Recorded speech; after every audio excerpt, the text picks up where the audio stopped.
It's 1917.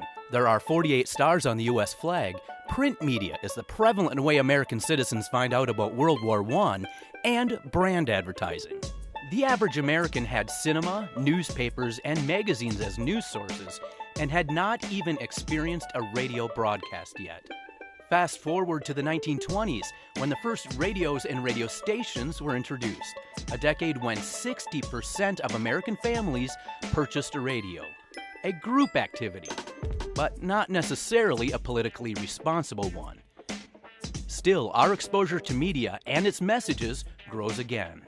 The 1930s brought the desire to match sound to pictures, and the race to invent the first television was on. Television caught on in the late 1940s after World War II, and by the 1950s, watching TV became a family affair.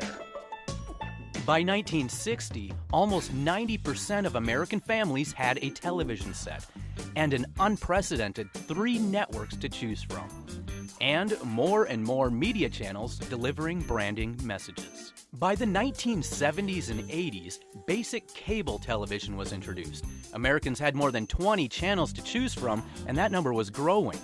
Specialized stations for more specific audiences started emerging.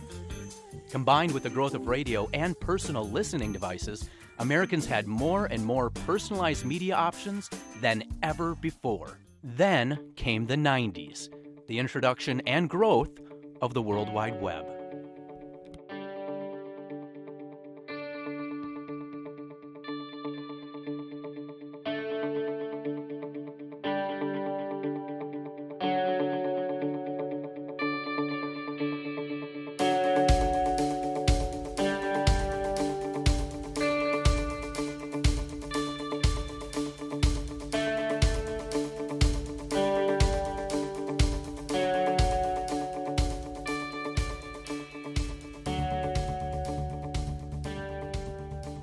By the 21st century, our amount of available media and branding impressions is unprecedented and changes our lives as social media and smartphones are developed, and we become our own sources of media.